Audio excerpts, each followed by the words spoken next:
Iya, Katanya boleh di hubungan live mereka sekarang. itu sulit. Kalau kangen, ribet. Harus tulis surat, ngabisin kertas. Mesti jadi sultan kalau mau telepon gebetan. Mau nanya kabar, harus pakai atraksi. Kalau sekarang, semua serba digital. Apa aja digital. Surat-suratan, non-stop chattingan, telepon gebetan, internet jadi andalan. Sekarang, kita makin terkoneksi dengan pembangunan infrastruktur digital yang lebih merata. Kominfo mewujudkan transformasi digital di Indonesia. Membuat Indonesia terkoneksi, makin digital, makin maju. Lain dulu, lain sekarang, kini terkoneksi.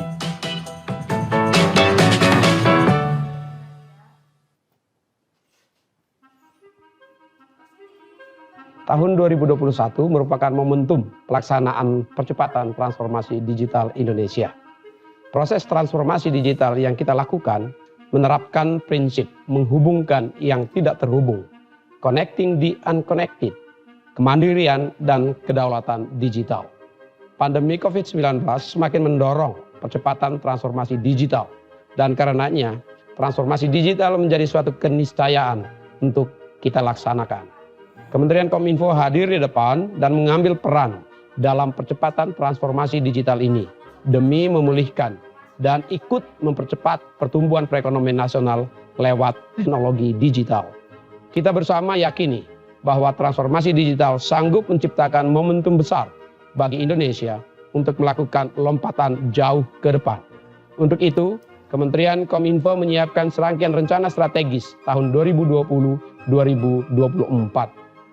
Memulai langkah dengan membangun infrastruktur internet yang merata agar masyarakat memiliki kesempatan yang sama dalam mengakses informasi dengan mudah. Membangun ribuan BTS serta mempercepat pembangunan di berbagai daerah yang belum terjangkau internet dan akan didukung dengan satelit multifungsi Satria 1 yang akan beroperasi di akhir tahun 2023. Menata penggunaan spektrum frekuensi melalui program farming dan refarming guna memenuhi kebutuhan koneksi 4G yang lebih baik hingga ke seluruh pelosok Nusantara. Pelaksanaan digitalisasi penyiaran televisi yang dilakukan melalui migrasi televisi analog ke televisi digital atau kita sebut dengan analog switch off sehingga kualitas siaran televisi menjadi lebih bersih, lebih jernih dan lebih canggih. Menyiapkan ekosistem teknologi 5G agar penerapan teknologi canggih 5G ini dapat diawali demi peningkatan layanan telekomunikasi Indonesia yang lebih maju. Memastikan pemanfaatan teknologi digital untuk tata kelola pemerintahan dan pemanfaatannya oleh masyarakat. Transformasi digital pemerintahan menjadi penting untuk dilakukan agar masyarakat bisa mendapatkan layanan publik yang lebih baik. Pembangunan Pusat Data Nasional Government Cloud yang ditujukan untuk integrasi data pemerintah dalam satu sistem, sehingga kementerian, lembaga, dan pemerintah daerah dapat mewujudkan sinergi yang lebih cepat dan terpadu. Dalam mendorong transformasi digital, disiapkan berbagai program yang membantu masyarakat agar mampu menggunakan dan memanfaatkan internet secara cerdas, secara cermat, dan tentunya secara produktif. Gerakan Nasional Literasi Digital dilakukan agar masyarakat cakap, tangkas, dan bijak dalam berinternet. Program Digital Talent Scholarship bertujuan untuk menyiapkan angkatan kerja dengan keterampilan teknologi digital yang dibutuhkan industri, dengan sumber daya manusia yang memadai dan menunjang ekonomi digital kita. Program Digital Leadership Academy bertujuan untuk meningkatkan kompetensi pegawai negeri terutama dalam pengembangan pengetahuan di bidang teknologi digital dan juga diperuntukkan bagi C-level, praktisi dan akademisi. Fasilitasi startup digital dan melakukan digitalisasi pada sektor-sektor strategis untuk mendukung pertumbuhan ekonomi digital. Startup digital diharapkan dapat menjadi roda penggerak atau enabler yang akan mempercepat pertumbuhan ekonomi di berbagai sektor. Saat ini sedang dijalankan 2 program startup digital. Gerakan Nasional 1000 Startup Digital yang terbuka bagi mereka yang baru akan memulai startupnya dan Startup Studio Indonesia untuk program pendampingan intensif bagi startup yang siap membesarkan skala bisnisnya. Kementerian Kominfo berkolaborasi dengan berbagai pemangku kepentingan untuk memberikan fasilitasi agar sektor-sektor strategis dapat mengembangkan potensinya di ruang digital. Tidak kalah penting, perlu merancang penerapan kebijakan pelindungan data pribadi guna tercipta ruang digital yang produktif, yang aman, dan yang sehat. Dalam upaya mewujudkan transformasi digital, Kementerian Kominfo tentu tak bisa berjalan sendiri. Dibutuhkan koordinasi, bergerak bersama. Karenanya, kolaborasi nasional antara pemerintah pusat dan daerah, sektor industri, pihak swasta, dan segenap masyarakat adalah kunci untuk mewujudkan transformasi digital Indonesia yang sukses. Dengan segala upaya akselerasi transformasi digital yang dilakukan, Kementerian Kominfo tidak hanya sebagai regulator, namun juga secara strategis sebagai fasilitator dan akselerator demi upaya menghantar Indonesia menjadi negara digital. Dengan akses internet yang merata serta pemanfaatan teknologi digital yang optimal oleh masyarakat, pemerintah, dan berbagai sektor strategis, Indonesia siap menjadi negara digital yang turut andil dalam akselerasi perekonomian global. Bersama Kementerian Kominfo, Indonesia terkoneksi, semakin digital, semakin maju. Hai, aku Adi. Tahun ini keluargaku punya beragam kebiasaan baru. Bapakku lagi suka banget bagiin macam-macam tips. Tips tentang mengurus anak-anak, sampai tips yang bikin sekeluarga jadi betah di rumah. Kalau ibu, lagi suka belanja online. Tapi karena suka ikutan kelas online, sekarang jadi malah punya usaha online. Kalau aku, adik dan kakak, lagi seneng cari wawasan baru dari internet. Adik lagi suka seru-seruan belajar online bareng teman-temannya. Si kakak rajin ngasah skill codingnya. Kalau aku lagi semangat belajar bikin startup. Yang seru, nenek sama kakek di kampung sekarang jadi suka banget video call aku. Mereka bilang internet di kampung udah lancar. Bisa sering nengok cucu lewat virtual deh. Nah, keluargamu dan banyak keluarga lainnya juga bisa kok punya kebiasaan baru dengan memanfaatkan jaringan internet. Supaya kita bisa bersama-sama berpartisipasi mewujudkan transformasi digital di Indonesia. Indonesia terkoneksi, semakin digital, semakin maju.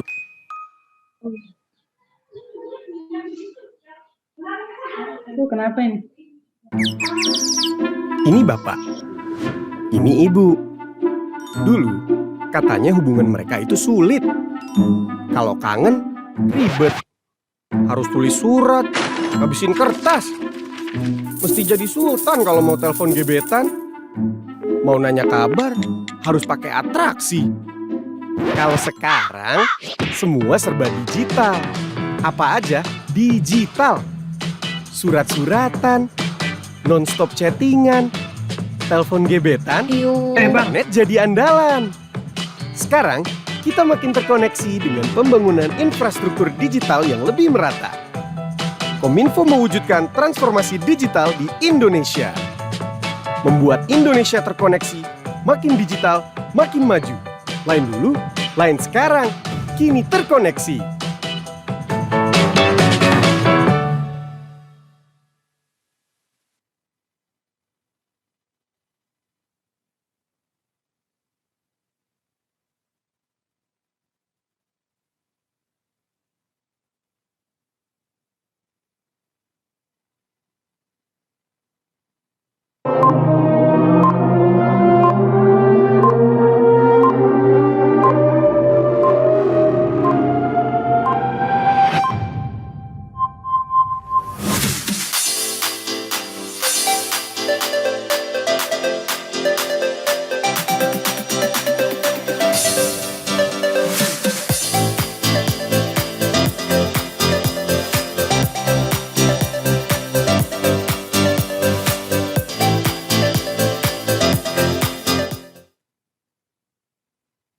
Recording in progress.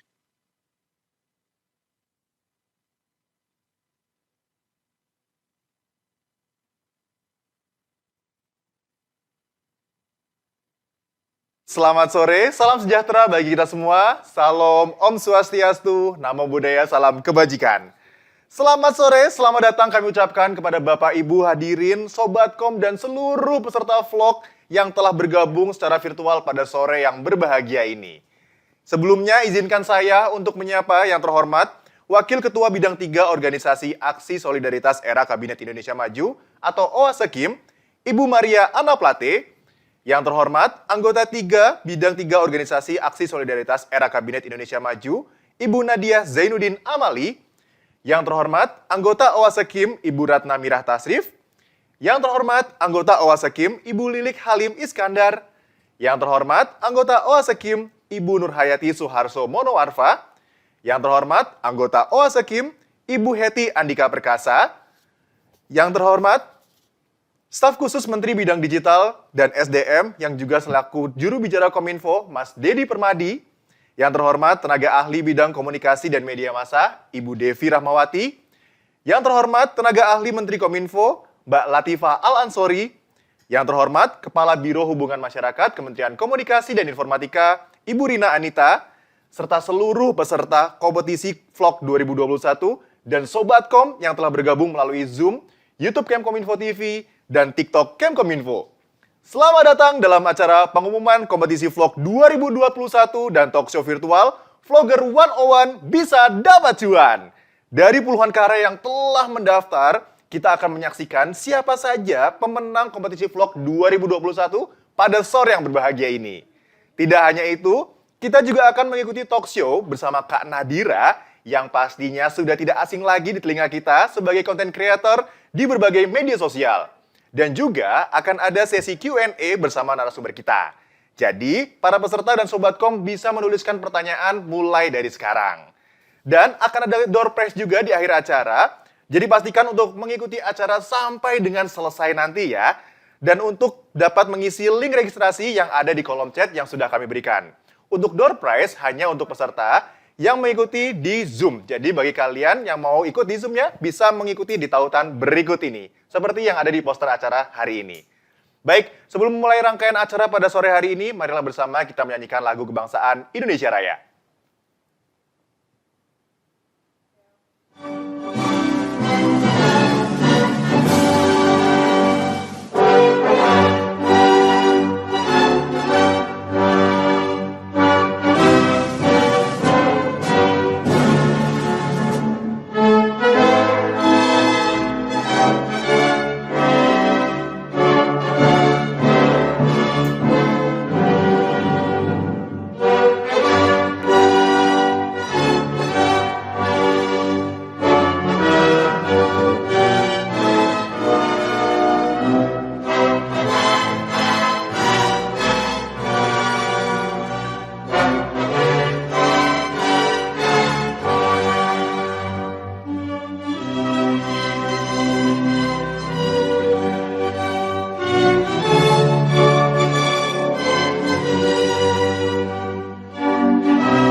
Baik Bapak Ibu hadirin, kita akan memulai rangkaian acara pada sore hari ini dengan mendengarkan laporan dari Ketua Panitia oleh Kepala Biro Hubungan Masyarakat Kementerian Komunikasi dan Informatika, Ibu Rina Anita.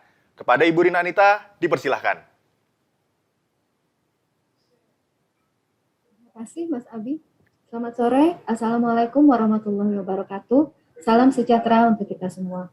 Yang saya hormati, Ibu Maria Ana Plate selaku Wakil Ketua Bidang 3 Organisasi Aksi Solidaritas Era Kabinet Indonesia Maju dan juga Ketua Dewan Juri, Ibu Nadia Zainuddin Amali selaku Anggota Bidang 3 OAS Sekim, Ibu Ratna Mirah Tasrif, Ibu Lili Halim Iskandar, Ibu Nurhayati Suharso Manoarfa, dan Ibu Heti Andika Perkasa selaku anggota OAS Sekim, Kemudian para Dewan Juri, Bapak Dedi Permadi, Staf Khusus Menteri Kominfo Bidang Digital dan SDM serta juru bicara Kementerian Kominfo, Ibu Devi Rahmawati, tenaga ahli bidang komunikasi dan media massa, Ibu Latifah Al-Ansori, tenaga ahli Menteri Kominfo, serta Mbak Nadira Afifah, konten kreator yang menjadi narasumber kita hari ini, beserta seluruh peserta kompetisi vlog dan Sobatkom yang saat ini telah bergabung melalui Zoom dan YouTube Kemkominfo TV. Setelah melalui periode pendaftaran karya vlog dan proses penjurian, Hari ini kita sampai pada momen yang ditunggu-tunggu oleh peserta kompetisi vlog 2021, yaitu pengumuman pemenang kompetisi vlog 2021 dan talk show virtual Vlogger 101 bisa dapat cuan. Kita sudah melalui beberapa proses kompetisi, yaitu masa pendaftaran karya vlog pada 9 hingga 21 November 2021, dan proses penjurian yang diadakan pada 24 November 2021. Pada kesempatan ini, kami ingin mengucapkan terima kasih kepada Ibu Maria Anna Plate yang telah menginisiasi kegiatan kompetisi vlog 2021 yang terselenggara berkat kerjasama antara OASE Kim dan Kementerian Kominfo. Kami juga berterima kasih kepada Dewan Juri yang telah berkenan untuk memberikan penilaian atas vlog yang masuk. Setelah melalui tahap penilaian, saat ini kita sudah memiliki 8 karya terbaik yang menduduki peringkat pertama, kedua, ketiga, serta 5 karya favorit. Adapun kriteria penilaian yang menjadi acuan Dewan Juri, yaitu yang pertama adalah kesesuaian kreativitas dengan tema, nilai inspiratif positif yang terkandung dalam vlog, kemudian orisinalitas dan pesan yang mudah diterima, kemudian teknis pengambilan gambar, serta angka engagement. Selama masa kompetisi, antusiasme masyarakat cukup besar. Hal ini terlihat dengan diterimanya puluhan video dari peserta kompetisi vlog 2021. Peserta kompetisi tersebar dari Sabang hingga Merauke, dan ada pula peserta yang saat ini sedang berada di luar negeri. Jenis karya yang dihasilkan pun sangat kreatif dan beragam. Dan sore hari ini kita akan melakukan sharing mengenai dunia vlogger bersama narasumber kita, Mbak Nadira Afifah, yang tentunya sudah tidak asing lagi sebagai content creator dan juga vlogger. Diharapkan melalui talk show virtual hari ini, kita bisa menjadi pengetahuan baru untuk menjadikan media sosial sebagai saluran edukasi dan bentuk pemanfaatan kecanggihan teknologi digital, serta menjadi wadah untuk berekspresi secara positif.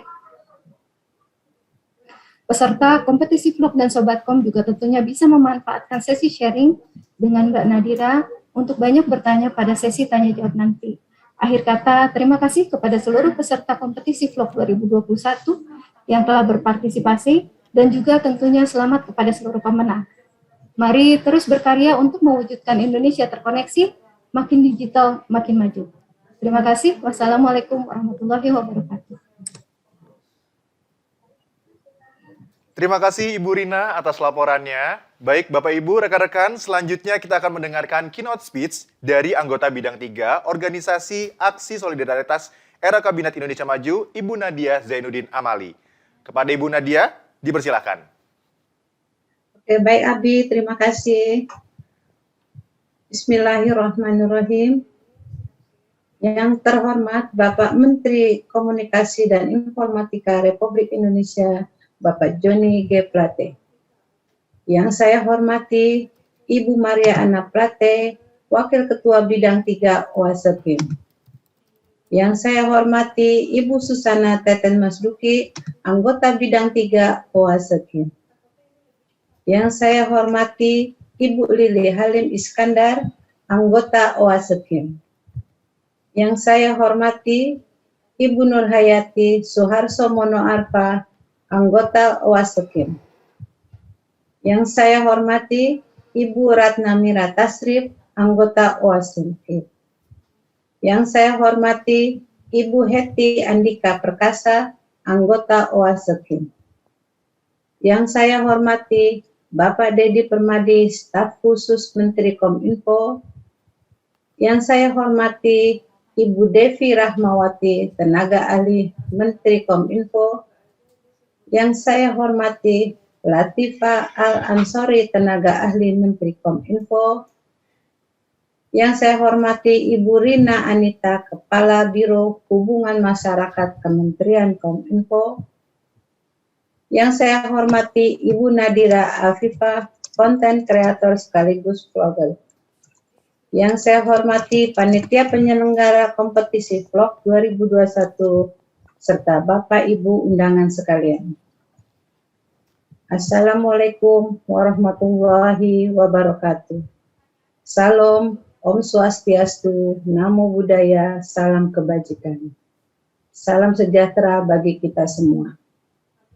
Mari kita panjatkan puji syukur kehadirat Allah Tuhan yang Maha Kuasa, sehingga hari ini dapat terlaksana kegiatan kompetisi vlog 2021 yang bertemakan dari Tauri Monggase sampai Amane terkoneksi lewat teknologi.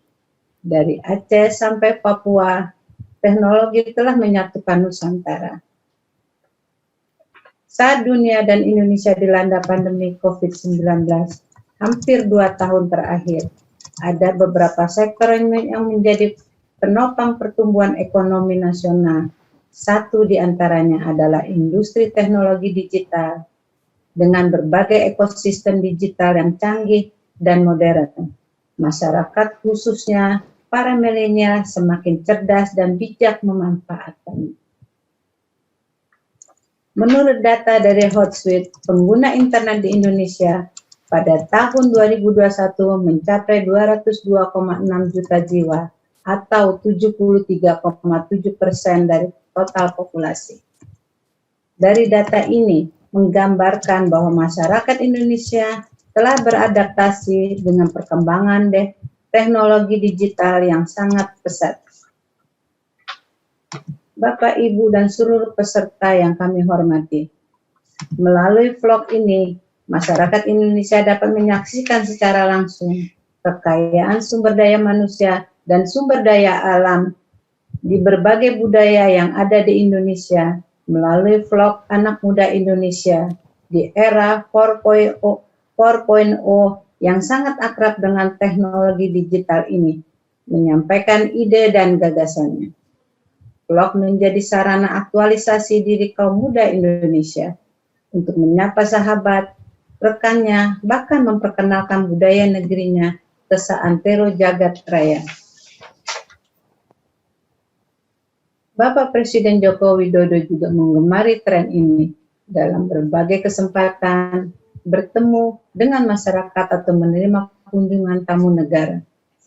Bapak Presiden menyempatkan waktu untuk berbincang dengan cara nge-vlog ala anak muda. Sejak saat itu, juga konten vlog menjadi tren di kalangan masyarakat karena Jokowi Effect. Artinya, Bapak Presiden memberikan dampak yang baik untuk tetap produktif dengan cara beradaptasi terhadap tren di kalangan masyarakat khususnya kaum milenial. Pesan kreatif yang dikemas dalam vlog dapat memberikan dampak positif bagi masyarakat Indonesia pada umumnya di luar negeri melalui channel YouTube, Instagram, Twitter, Facebook, dan media sosial lainnya. Bapak, Ibu, dan seluruh peserta yang terhormat dan kami banggakan, diharapkan dengan adanya kegiatan ini yang dilaksanakan Kominfo bersama Organisasi Aksi Solidaritas Era Kabinet Indonesia Maju dapat memberikan ruang terbuka bagi anak muda Indonesia berkesempatan menunjukkan aksi nyata dan kontribusinya untuk kemajuan negeri. Selain itu, kegiatan ini dapat memotivasi dan menginspirasi para peserta untuk membuat banyak konten kreatif yang dapat bermanfaat untuk masyarakat Indonesia. Dengan menyatukan beragam perbedaan dalam satu kebersamaan. Menuju hadirnya sumber daya manusia unggul, talenta muda Indonesia yang berdaya saing. Sebagai bahagian akhir, pesan saya untuk semua peserta dan anak muda Indonesia, jangan pernah lelah mencintai Indonesia. Terima kasih atas upaya, kerjasama, dan kerja keras semua pihak dan panitia penyelenggara, kesediaan para juri, dan semangat para peserta mengikuti vlog 2021 yang dilaksanakan Kominfo bersama OASEKIM. Akhirnya, dengan memohon ridho Allah Tuhan yang Maha Kuasa, perkenan Ibu Ana, Bapak, Ibu, hadirin dan seluruh peserta. Dengan ini saya nyatakan acara pengumuman pemenang kompetisi vlog 2021 dan talkshow virtual vlogger 101 bisa dapat cuan Dengan ucapan Bismillahirrahmanirrahim, resmi saya buka. Dari Aceh sampai Papua, teknologi menyatukan Nusantara. Burung irian, burung cendrawasih, dari Taurimonggase sampai Amanai. Sekian dan terima kasih. Wassalamualaikum warahmatullahi wabarakatuh.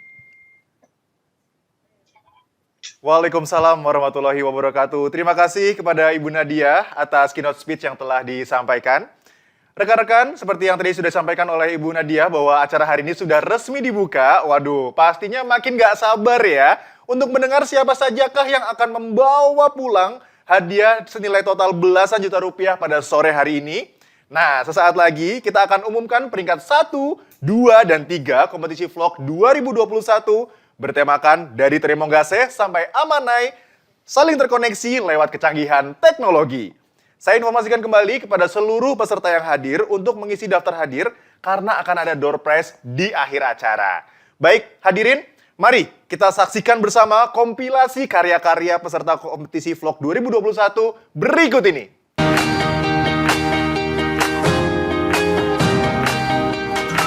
Hai, aku Mila. Hobiku traveling ke tempat-tempat seru. Ayo cerain. Semangat. Buat kalian yang mau jalan-jalan ke sini bisa banget.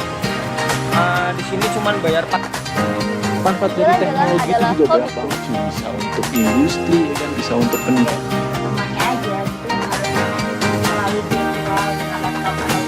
Di zaman yang serba digital sekarang ini, aku yang di sini dan kamu yang di sana bisa saling terhubung.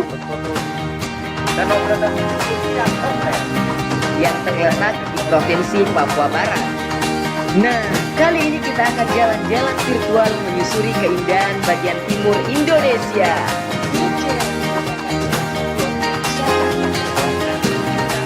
Di awal tahun sakmene ono pandemi ning dun.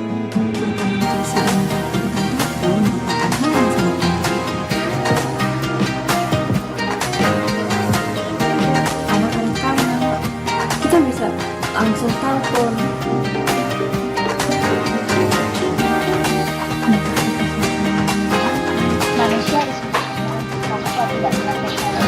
Di sini saya akan menggunakan teknologi yang ada sehingga saya akan mencari Google.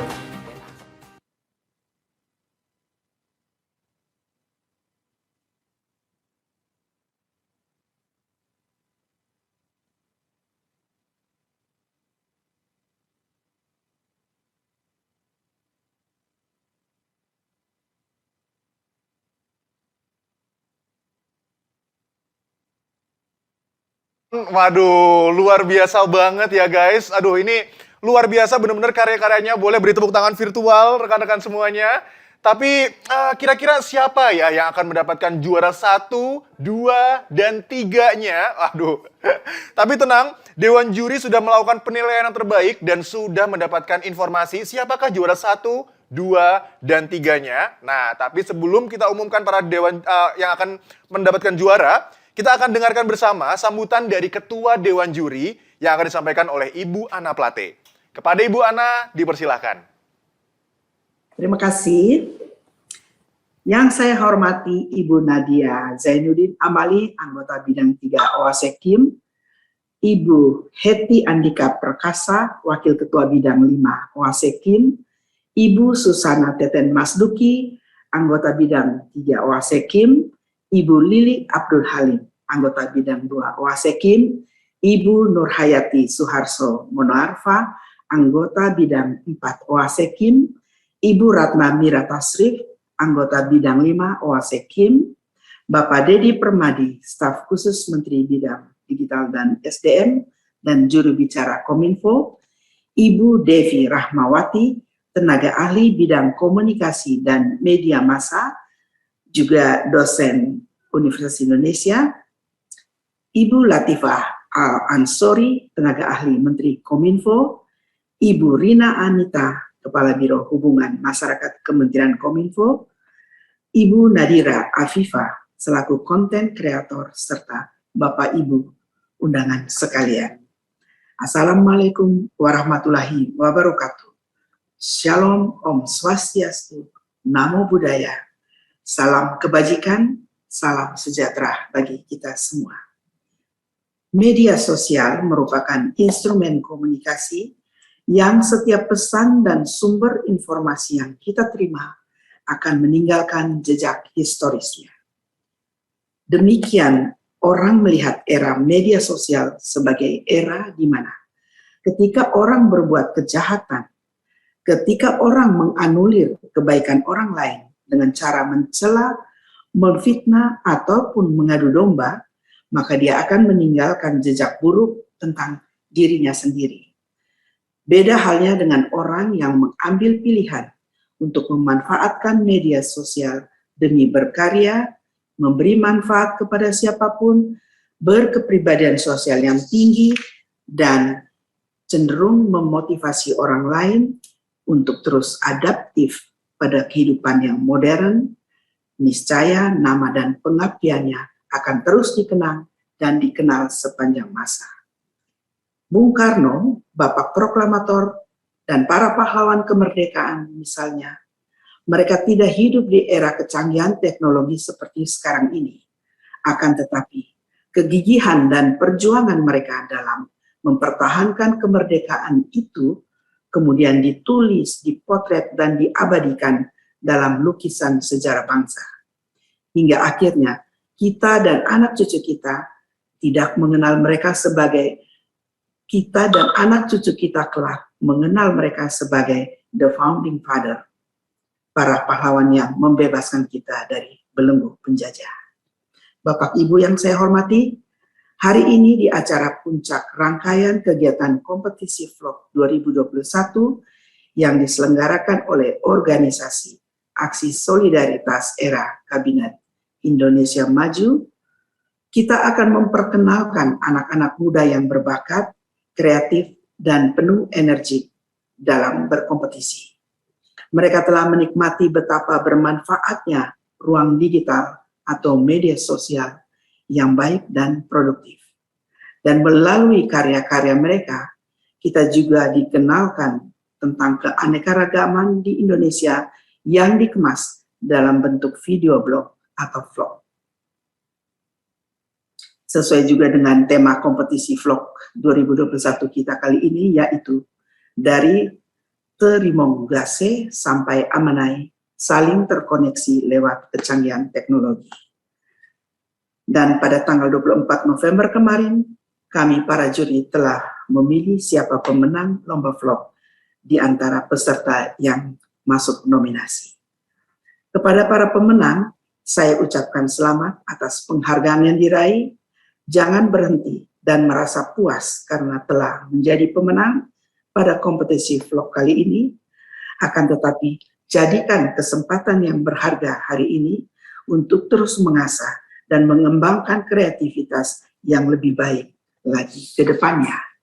Dan untuk peserta yang belum mendapat kesempatan pada momentum ini, juga jangan sampai berhenti dalam berkarya. Saya percaya kalian adalah generasi penerus yang penuh optimisme dan mengabdi dalam karya. Pada kesempatan ini juga izinkan saya menyampaikan apresiasi dan terima kasih kepada para dewan juri, narasumber, dan segenap panitia, serta seluruh peserta yang telah berkontribusi dalam acara ini. Menutup sambutan hari ini, saya berharap kompetisi vlog tahun-tahun berikutnya yang diselenggarakan oleh OAC Kim lebih banyak lagi memfasilitasi karya-karya kaum milenial dan menjadi wadah kompetisi yang memberikan nilai tambah dan ruang motivasi pada generasi muda untuk terus berkarya. Karena dari karya mereka dan dari kecanggihan teknologi yang ada, kita dikenalkan tentang Indonesia yang beragam, Indonesia yang kaya, dan Indonesia yang terkoneksi dan semakin maju dari semua aspek kehidupan masyarakat. Terima kasih atas kesempatan ini dan wassalamualaikum warahmatullahi wabarakatuh. Salam, Om Swastiastu, Namo Buddhaya. Salam kebajikan. Terima kasih kepada Ibu Ana atas sambutannya. Baik, saat ini sekarang kita harus memasuki sesi pengumuman kompetisi vlog 2021. Namun saya ingin mengundang terlebih dahulu Mbak Latifah untuk dapat bergabung dan membacakan siapakah pemenang juara 3 dan juara kedua pada sore hari ini. Selamat sore Mbak Latifah, apa kabar?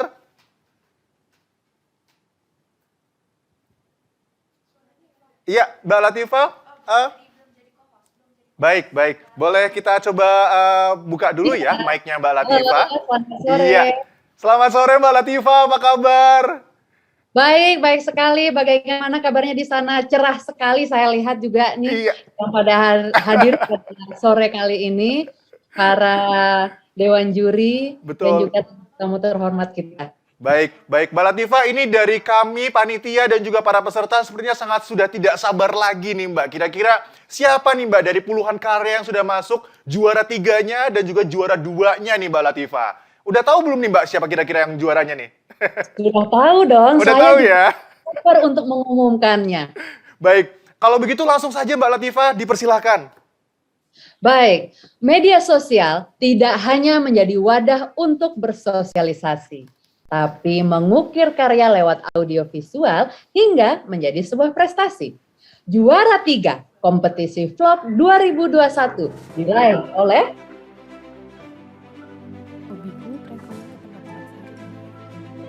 Edi Kurniawan Putranto.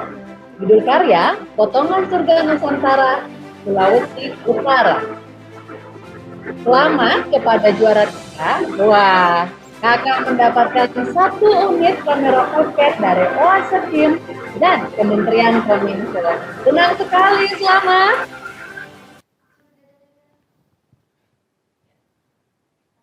Nah, selanjutnya saya akan melanjutkan untuk pemenang juara 2 kompetisi vlog 2021.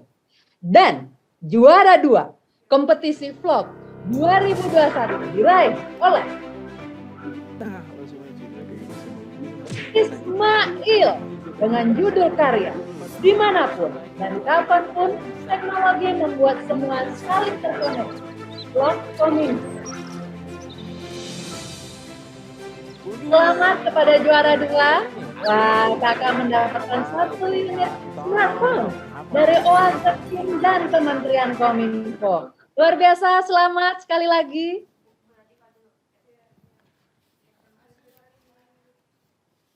Iya, baik. Terima kasih Mbak Latifah sudah membacakan siapakah juara 3 dan juara 2-nya. Dan selamat sekali lagi untuk juara 3 dan juara 2. Nanti akan segera dihubungi oleh panitia ya untuk informasi hadiahnya dikirim kemana nih.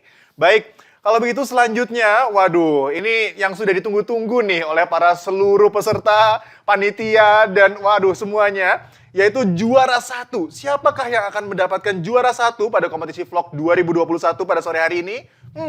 Saya ingin mengundang terlebih dahulu dengan spesial Mbak Devi untuk mengumumkan pemenang juara 1 kompetisi vlog 2021. Selamat sore Mbak Devi. Selamat sore. Apa kabar Mbak Devi?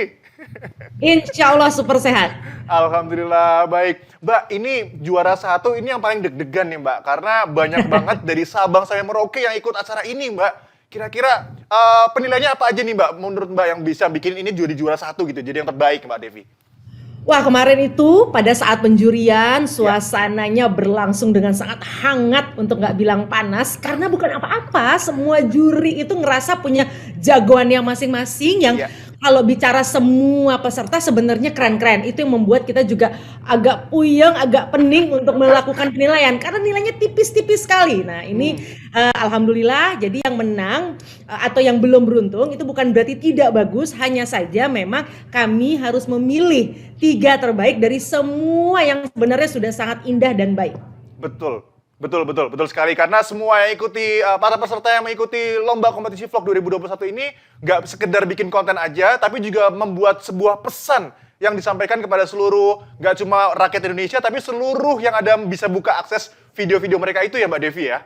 Ya, kita kalau ketika melihat karya-karya teman-teman ini, itu kita ngerasa, wah ini dia nih duta besar Indonesia nih. Karena Betul. yang namanya video kan bisa dengan mudah diakses oleh siapapun seantero dunia. Jadi kami semua sangat bangga dengan kerja keras, kerja cerdas, dan kerja tuntas menyelesaikan video-video vlog yang insya Allah akan menjadi bagian dari peradaban sejarah Indonesia. Baik, siap. Waduh, aku makin gak sabar banget nih, Mbak. Karena para peserta ini di bawah di kolom chat juga pada gak sabar nih, Mbak. Kira-kira siapakah yang mendapatkan juara 1 pada kompetisi vlog 2021 ini? Baik, kalau begitu langsung saja Mbak Devi, dipersilahkan. Ya, saya izin mengumumkannya dengan membacakan pantun. Mohon izin kepada Ibu Maria Anna Plate yang kami muliakan, yang kami hormati juga para ibu dari Oasekim, dan kita banggakan juga Ibu Rina dan tim tentunya. Rindu wisata ke Papua, pulangnya mampir ke Malang. Salam bangga untuk semua panitia dan peserta yang cemerlang. Jalan-jalan di hari Minggu, sembari nonton reok. Ini yang kita tunggu, juara 1 lomba vlog. Hati terpikat asmara, yang hadir penuh misteri. Inilah sang juara, Ardana Reswari Putri.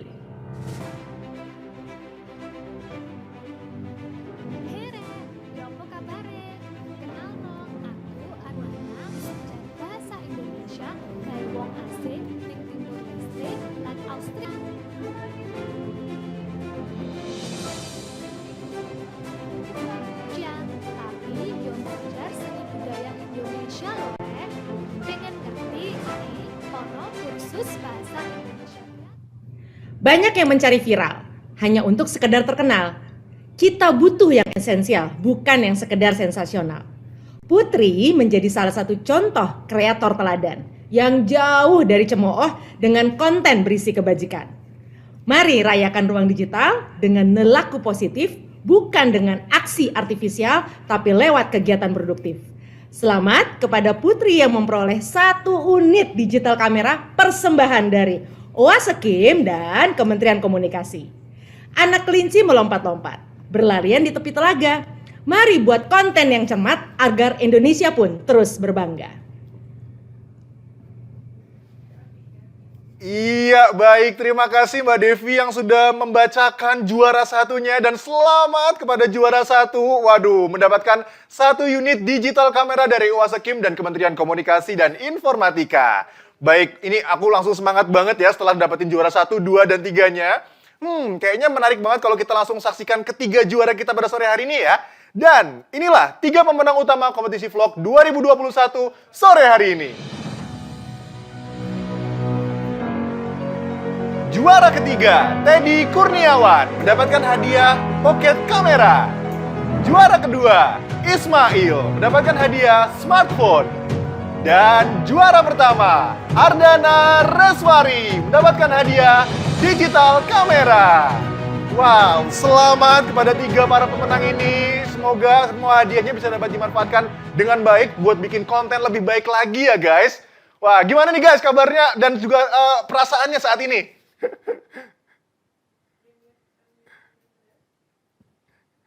Iya, waduh, ini digital kamera, smartphone, kemudian juga pocket kamera, tiga-tiganya bisa buat bikin konten semua nih guys.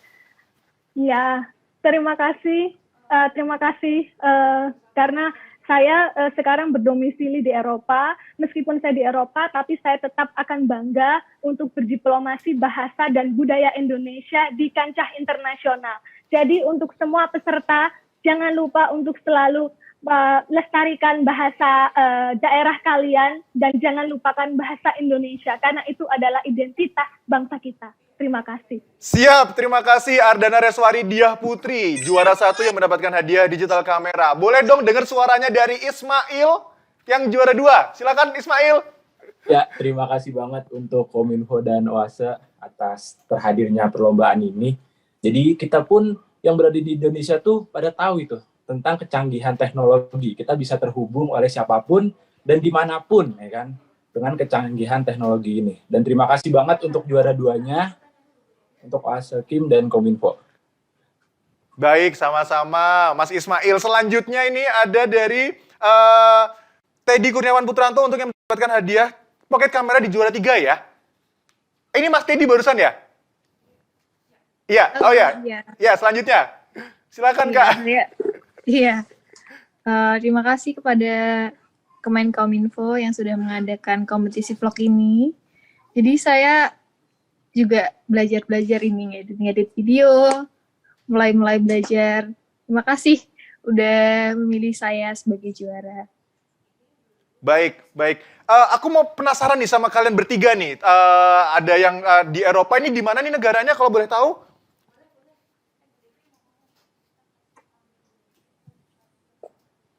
Oh, mau Budi mute suaranya? Iya. Oke. Iya. Halo. Ya, halo. Ya. Iya. Saya sekarang di Austria mengajar bahasa dan budaya Indonesia di Universitas Wina. Wah, luar biasa di Austria ya. Kalau Masnya dari mana nih, Mas? Kota mana nih? Halo, udah terdengar? Ya, dengar. Halo. Ya. Untuk saya, Ismail tinggal di Kota Depok dan saat ini masih kuliah semester 3 di UPN Veteran Jakarta. Siap, baik. Terima kasih dari Depok ya. Waduh, ini naik kereta sampai nih, Jakarta deket nih. Yang selanjutnya, Kak Teddy Kurniawan Putranto ini dari mana nih? Iya, saya Mila ya. Oh iya, Kak Mila ya? Iya. Teddy Kurniawan itu suami saya, akunnya suami saya, iya. Yang di vlog itu saya. Oh, baik. Saya kebetulan tinggal di Manado, Sulawesi Utara. Wow, luar biasa. Terpisah dari 3 pulau yang berbeda ya. Satu lagi di Iya. Eropa ya, di benua lain nih. Nah, guys, ini Bu Devi mau ngajak ngobrol kalian juga sebentar nih. Aku akan naikkan Bu Devi sebentar. Iya, silakan Ibu Devi. Selamat ya buat ketiganya. Boleh nggak kita dikasih tipsnya nih, karena yang lain pasti penasaran kan, apa namanya, kok bisa ya yang 3 ini jadi juara. Kira-kira waktu itu idenya, kenapa kalian pilih ide tersebut untuk dijadiin vlogsnya? Dan kenapa kalian yakin dengan ide itu, aku kayaknya bakalan juara? Nah, boleh nggak sharing? Baik, sebenarnya sebelumnya saya adalah konten kreator juga di dalam YouTube channel saya di Putri Ardana, tetapi memang saya memakai bahasa Indonesia yang baku. Untuk apa? Karena keperluan mengajar saya bahasa Indonesia. Karena vlog-vlog di Indonesia lebih banyak bahasa informal, sedangkan saya mengajarkan bahasanya bahasa formal. Itu yang pertama. Dan yang kedua, saya memang ingin menunjukkan bahwa kegiatan positif dan menunjukkan betapa indahnya Indonesia, sehingga orang-orang asing pun tahu keindahan Indonesia yang ada di dalam vlog saya. Sebenarnya saya tidak yakin sama sekali untuk menang karena memang domisili saya bukan di Indonesia. Tetapi saya punya misi di situ sebagai duta bahasa negara untuk menunjukkan bahasa dan budaya Indonesia di kancah internasional. Dan dengan menggunakan bahasa daerah saya berasal dari Kota Malang, sehingga itu poin kuat saya untuk menunjukkan bahwa saya arek Malang, dan juga tetap meskipun saya berada di luar negeri, saya tidak melupakan bahasa daerah saya berbangga berbahasa Indonesia, dan saya juga mempelajari bahasa asing. Mantap, jadi walaupun posisi di Australia, yang penting Garuda tetap di dada ya.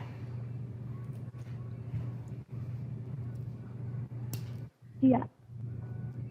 Nah, yang lainnya, yang juara 2, juara 3 silakan dong sharing-sharing juga. Jadi biar yang lain nanti ke depannya kalau ada OAS Kim ini kan sangat aktif nih. Insya Allah pasti akan ada banyak lomba-lomba dan kompetisi yang ciamik lainnya. Nah, teman-teman biar nanti yang belum dapat giliran bisa menang juga, coba dong bagi tipsnya. Ya, kalau dari saya sendiri waktu itu saya dikasih tahu tentang kompetisi vlog ini dari OAS Kim dan Kominfo itu dari dosen saya tuh, Kak. Nah, jadi waktu itu dosen saya itu ngasih tahu juga mau hamin deadline. Nah, jadi kan hamin deadline-nya itu hari Minggu. Dan saya pun juga belum kepikiran sama sekali tuh kayak, mau bikin konsep apa ya? Terus bikin videonya tuh kayak gimana ya? Dan hasilnya itu di hari Minggu sore, saya langsung syuting. Untuk saat itu juga syuting dan editing, sedangkan deadline-nya tuh jam 12 malam. Dan saya tuh sempat kepikiran, ya kan, kayak, apa sih tentang teknologi tuh yang saya rasakan selama ini?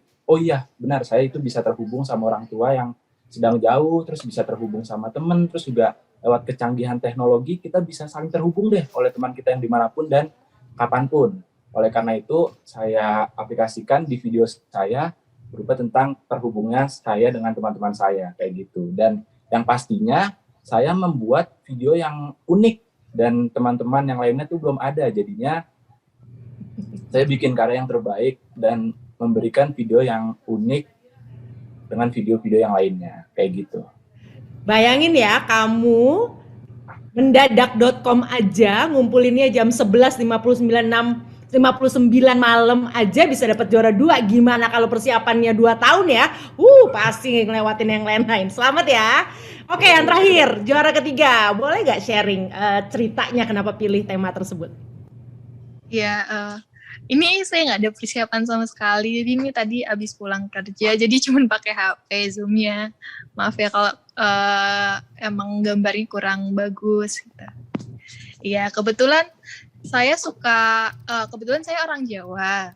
Terus ada tugas penempatan di Manado, Sulawesi Utara. Nah, pertama kali datang ke sini, saya benar-benar terkagum-kagum karena benar-benar bagus banget dan banyak banget tempat-tempat yang belum terekspos oleh ya orang-orang gitu ya. Kalau Bali kan banyak tuh terekspos karena emang cantik banget. Nah di sini tuh nggak kalah cantik. Jadi saya bikin vlog ini untuk mempromosikan keindahan di Sulawesi Utara ini. Memang benar-benar sebagus itu sih Kak. Dan alhamdulillahnya dapat juara 3. Alhamdulillah, nggak nyangka banget sih Kak.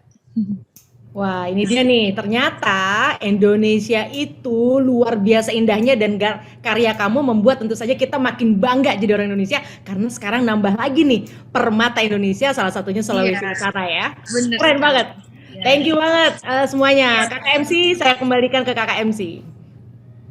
Iya, baik, terima kasih Mbak Devi. Terima kasih juga kepada 3 pemenang kita. Waduh, ini ada dari Austria, Depok, dan juga di Manado ini di Indonesia. Wah, kalian luar biasa banget dan semoga seluruh hadiah yang sudah diberikan, seluruh hadiah yang sudah dicapai, nanti bisa segera dimanfaatkan ya untuk bikin konten lagi, ngedit-ngedit, dan lain sebagainya. Sehat selalu rekan-rekan, guys, bye-bye. Dan semoga nanti untuk hadiahnya akan segera dihubungi oleh panitia ya. Jadi pastikan untuk kontaknya selalu aktif, handphonenya, nomor WhatsApp-nya, atau mungkin juga DM-nya ya. Nah, waduh ini udah sampai di akhir acara atau belum nih? Belum guys, karena masih jauh nih, karena nanti ada door prize juga di akhir acara. Setelah ini juga salah satu yang ditunggu-tunggu juga oleh kita semua, yakni talk show bersama siapa? Kak Nadira yang akan segera dimulai. Nah, tapi aku ingin mengingatkan juga untuk jangan lupa mengisi daftar hadir lewat tautan yang sudah kami informasikan di kolom chat, karena nanti akan ada door prize di akhir acara ya, menggunakan tautan yang sudah kalian isi untuk linknya tersebut. Baik, kalau begitu langsung saja kita masuk ke sesi talk show bersama Kak Nadira yang sudah bergabung juga secara virtual pada sore hari ini. Langsung aja aku akan sapa. Selamat sore Kak Nadira, apa kabar? Halo, selamat sore Mas Abi. Kabar baik. Gimana kabar Mas? Alhamdulillah Mbak, aku juga baik. Waduh, ini terima kasih loh Mbak sudah bersedia meluangkan waktunya. Kita bisa ngobrol-ngobrol sore hari ini. Iya, aku juga seru banget nih ngomongin tentang vlog. Iya, baik. Sekarang lagi aktivitasnya apa nih Mbak sibuknya Mbak Nadira?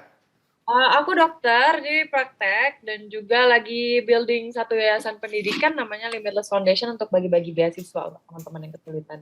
Luar biasa, baik. Baik Kak Nadira, sebelum kita memulai obrolan kita sore hari ini, dan juga rekan-rekan, guys, aku akan bacakan CV singkat Kak Nadira ya.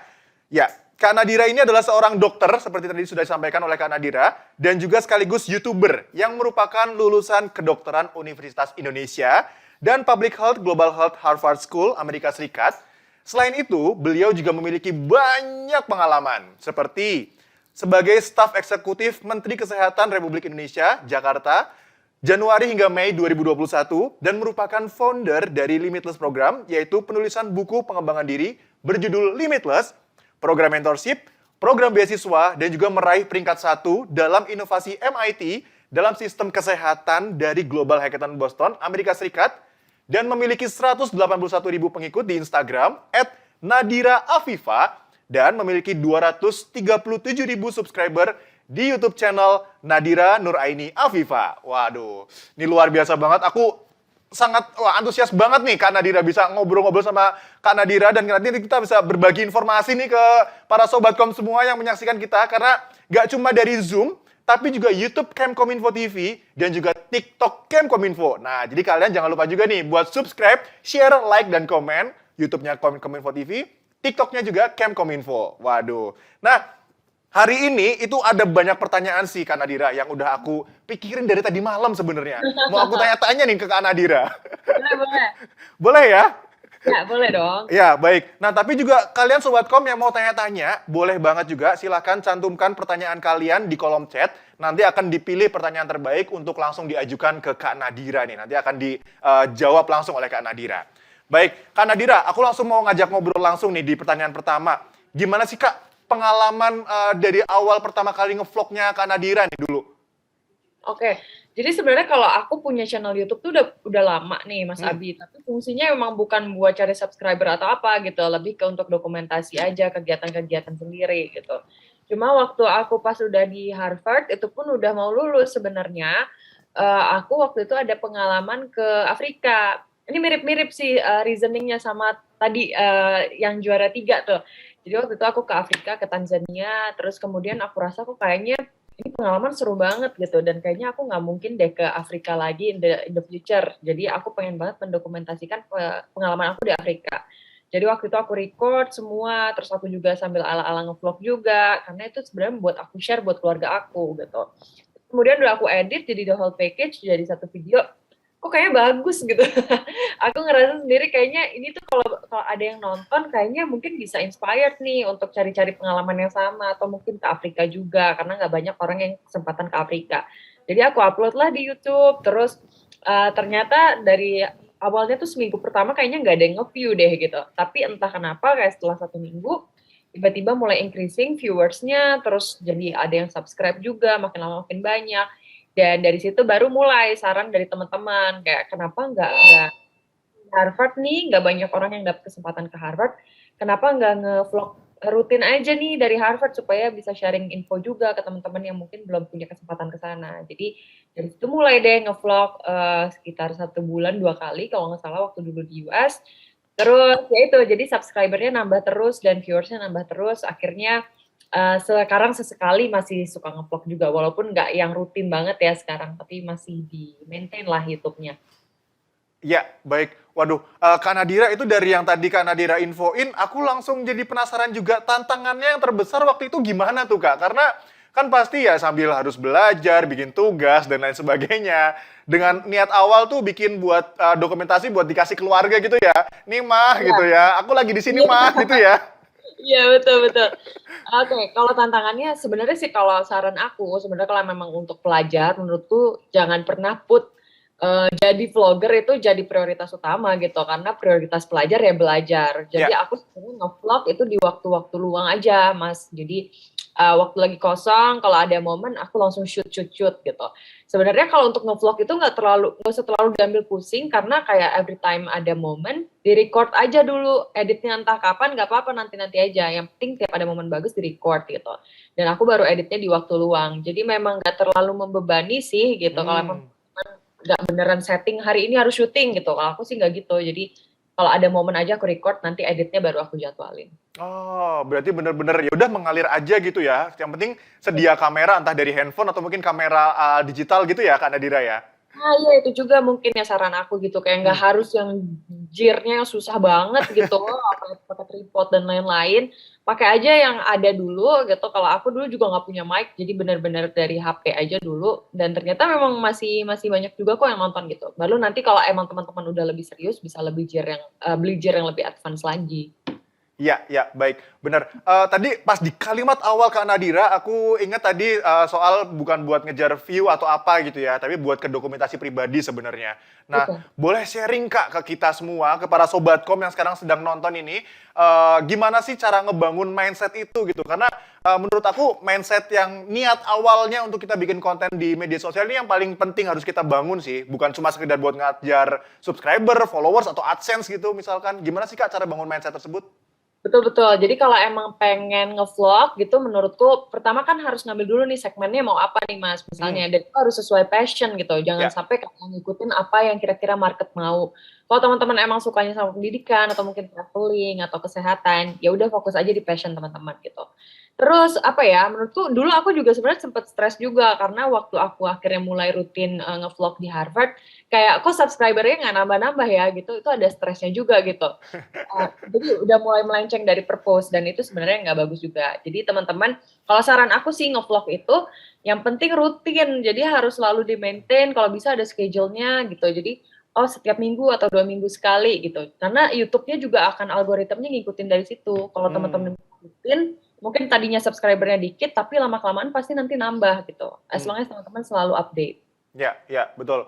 Nah, ngomongin soal schedule nih Kak Nadira, karena kan kita tahu ya semua yang nonton saat ini nih ya, mungkin juga semua peserta ini juga mungkin sama kayak Kak Nadira waktu itu, masih sekolah atau mungkin masih kuliah ya, atau sambil kerja gitu.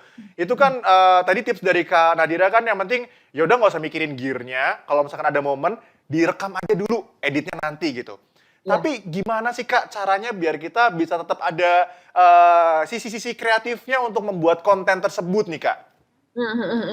Kalau aku dulu, jadi aku memang bilang kayak ngalir aja gitu ya untuk nge-record. Tapi teman-teman bisa juga memang udah punya agenda dulu nih. Misalnya aku pengen bikin the next 10 videos, aku pengen pertama tentang tour di mana gitu, atau yang kedua pengen tentang belajar di kelas atau apa. Jadi memang udah dibikin dulu outline-nya di jurnal masing-masing, terus habis itu bisa dibikin juga kira-kira nanti pengen scene-nya seperti apa ya, atau apa aja yang perlu di-record gitu, lokasinya di mana. Nah nanti seiring misalnya teman-teman kebetulan lagi ke sekolah, terus emang lagi ada yang sesuai sama yang teman-teman udah agendain, bisa di-record gitu. Jadi emang nggak bisa kayak terlalu dadakan juga, nggak bisa terlalu kosong. Memang semuanya bagi plan, ada outline-nya seperti apa gitu. Cuma schedule untuk ngambilnya kapan, itu nanti mengikuti memang jadwal teman-teman aja, nggak usah benar-benar di-set harus syuting hari apa gitu. Oke. Berarti jangan ngoyo buat dapetin jadwal, harus syuting hari ini, harus syuting besok gitu ya. Tapi tetap harus merencanakan yang kalau misalkan nanti nih mau kemana atau mau gimana gitu ya, kayak plan di unplan gitu ya, waduh. Iya, betul-betul. Jadi konsepnya emang udah harus ada. Cuma kalau diambilnya kapan, nge-recordnya, kalau menurut aku sih disesuaikan aja sama jadwal teman-teman. Oke. Nah, Kak Nadira, kan soal masalah ngerekamnya, nge-recordnya, entah kita sebenarnya ada konsep kasarnya gitu ya, tapi kan juga tergantung nih sama kegiatan kita, kegiatan kantor kita, kerja kita, atau mungkin kuliah atau sekolah kita gitu. Tapi gimana sih cara Kak Nadira waktu itu bisa sampai akhirnya konsisten nih? Tadi kan Kak Nadira juga ngasih tips biar konsisten. Nah itu gimana sih Kak tipsnya? Ya, kalau aku biasanya udah dari awal udah nge-allocate waktu nih. Misalnya dalam 1 minggu ada deh sekitar 3 jam atau 4 jam dedicated time untuk aku ngedit video gitu. Tapi 4 jamnya kapan ya itu tergantung kira-kira kosongnya kapan gitu. Jadi nggak ada jadwal rutin. Nah, memang untuk edit video itu sebenarnya kalau kita ngedit sendiri itu takes time dan energi banget sih Mas gitu. Karena memang mungkin aku nggak terlalu profesional juga ya in editing gitu, jadi memang cukup lama dan memang harus didedicate waktunya. Kalau aku sendiri kayak aku nggak pengen terus-terusan dibebani sama utang mau ngedit video, jadi biasanya aku sukanya langsung sekali waktu gitu, dalam 1 kali schedule aku edit sampai selesai. Dan itu memang waktunya butuh lama, biasanya aku di weekend sih, jadi memang 3 jam 4 jam aku alokasikan khusus untuk edit video gitu. Oke. Jadi benar-benar mengalokasikan waktu luang, waktu kosong untuk benar-benar fokus ngedit gitu ya? Iya, tapi nggak aku biarin kayak misalnya hari ini ngedit, terus ngutang, besok ngedit lagi gitu. Jadi aku nggak pengen pikiran aku tuh terus-terusan terbebani oleh editing video gitu. Jadi mendingan sekali. Oke. Karena emang bener sih kalau yang namanya ngedit itu kadang suka mut-mutan juga ya Kak ya? Bener. Dan kayak capek aja gitu kalau aku sih. Iya, bener. Nah Kak, pertanyaan selanjutnya ini kayaknya pertanyaan yang mungkin ada di benak seluruh konten kreator, seluruh vlogger, seluruh peserta yang saat ini ikut nih Kak, ngomongin soal karakter. Karena kan kita butuh yang namanya personal branding juga ya di dunia sosial media ini, di dunia entah di YouTube platformnya atau Instagram atau platform lainnya gitu. Nah, Kakak kan salah satu juga YouTuber vlogger yang punya karakter nih, YouTuber wanita. Waduh, ini berwawasan ya kan, kuliah di luar negeri gitu kan, seorang dokter. Itu akhirnya punya karakter yang kuat di mata para warganet. Nah, gimana sih sebenarnya cara buat membangun karakter atau personal branding kita di dunia sosial media ini, Kak Nadira? Sebenarnya sih kadang ada orang salah kaprah juga personal branding diartikan pencitraan gitu ya. Jadi pencitraan kan lebih kayak memunculkan image yang sebenarnya bukan diri kita gitu, bukan jadi diri. Tapi kalau personal branding sih menurutku memang menjadi diri sendiri, tapi itu karakter itu dipertahankan di semua sosmed menurutku Mas, itu juga yang penting gitu. Jadi jangan kayak teman-teman mungkin di Instagram personal brandingnya kayak profesional terus kayak apa segala macam, tapi di YouTube ngocol gitu. Jadi itu kayak nggak match gitu, kayak nggak koheren lah gitu lah. Jadi kan orang bingung ngelihat teman-teman tuh sebenarnya karakternya seperti apa. Jadi be yourself aja, tapi kalau bisa memang dipertahankan di semua sosmed tuh sama gitu. Dan yang menurutku tuh kadang kita juga ada kayak apa ya, constantly tendency untuk pengen apa sih yang laku di pasaran, terus aku pengen jadi personal brand yang kayak laku di pasaran. Nah, menurutku itu yang harus dihindari juga, karena at some point pasti teman-teman akan jadi kelihatan juga yang sebenarnya tuh karakternya seperti apa. Dan kalau itu berbeda sama personal branding yang selama ini teman-teman bangun, jadinya mungkin followers, subscribers, dan lain-lain akan nggak ngikut lagi, karena ternyata aku palsu nih gitu. Jadi be yourself aja, tapi di semua sosmed harus memang sama gitu. Jadi honest di semua sosmed aja gitu. Ya, benar. Karena ini aku sempat juga ini nih Kak Nadira, karena kalau misalkan kita terlalu ngikutin pasar atau terlalu ngikutin market itu dan akhirnya nggak sesuai dengan personal branding kita, malah akhirnya kita keblinger sendiri kalau ketika di satu titik nggak sesuai sama diri kita gitu Kak ya. Benar-benar, jadi lupa gitu kelepasan sama personal branding, jadi kan kelihatan palsu. Iya, benar. Tuh guys, jadi kata Kak Nadira, yang penting jadi diri sendiri, benar-benar jujur buat di depan kamera gitu ya. Walaupun mungkin dengan realita di dunia nyata mungkin terlalu malu-malu, di depan kamera lebih berani, tapi pertahanin dan konsisten gitu Kak Nadira ya. Betul sekali. Nah, ngomongin soal kita di depan kamera nih Kak Nadira, karena kan yang namanya kita bikin konten, bikin video, bikin vlog segala macam, itu kita juga butuh yang namanya apa ya, uniqueness ya, kemudian bisa jadi biar stand out gitu di antara konten kreator lain, di antara video lain. Nah, ada nggak Kak tipsnya biar konten-konten kita segala macam itu bisa dilirik gitu sama warganet, sama brand misalkan gitu Kak? Kalau menurut aku yang pertama pasti waktu dalam pembuatan konten harus ada edit point yang berbeda gitu dari video-video yang udah ada pada umumnya. Kalau emang teman-teman misalnya kayak aku kan topiknya tentang beasiswa gitu. Tapi misalnya udah banyak video yang membahas topik tersebut dan viewersnya pun udah banyak. Kemudian berarti nggak ada urgensinya untuk aku buat video yang sama persis gitu. Jadi make sure memang ada edit point yang disampaikan. Terus yang kedua menurutku sering-sering research juga gitu di kalau aku bilangnya keyword research sih gitu untuk mungkin teman-teman pernah dengar SEO, search engine optimization gitu. Jadi kalau teman-teman lihat misalnya teman-teman Google gitu beasiswa. Nah, keyword apa sih yang biasanya suka dicari? Apakah misalnya beasiswa LPDP atau beasiswa luar negeri atau apa gitu. Jadi dicari kira-kira orang-orang tuh sukanya nge-search-nya tuh keyword apa. Nah, itu bisa teman-teman pakai di video teman-teman. Kalau misalnya di YouTube tuh biasanya ada title, ada tag, ada description. Nah, di 3 hal ini teman-teman bisa masukin keyword yang memang paling sering dicari. Kalau di aku, itu biasanya beasiswa, Harvard, luar negeri gitu, kalau di akun aku gitu. Tapi biasanya masing-masing akun punya keyword yang berbeda-beda sesuai topik yang mereka ambil masing-masing. Jadi dengan mengoptimize itu, pas orang nge-search video beasiswa itu mungkin video teman-teman akan muncul di atas dan itu penting banget gitu. Jadi memang nggak bisa naif sih kita cuma sekedar ngupload tanpa mempedulikan ada yang namanya SEO. Itu juga satu teori yang mungkin teman-teman perlu cari tahu juga. Oke. Boleh bisikin Kak, cara Kakak waktu itu risetnya, keywordnya segala macam, apakah cuma sekedar googling aja atau ada tools-tools tertentu nih buat bisa kita tahu nih, oh ini keyword yang tepat nih buat kita, oh ini nggak tepat nih gitu Kak? Kalau aku, jujur aku nggak terlalu tech savvy sih. Jadi aku memang nggak beneran ada apps tertentu dan memang nggak terlalu fokusin ke kayak gimana ya supaya subscriber banyak dan segala macam gitu. Aku cuma googling aja dan mungkin kalau teman-teman nge-YouTube gitu, teman-teman udah pick satu topik, terus coba cari aja topik tersebut di YouTube gitu. Video mana yang muncul di atas, terus biasanya title-nya kayak apa sih video-video yang muncul di atas. Nah itu bisa coba diikutin juga.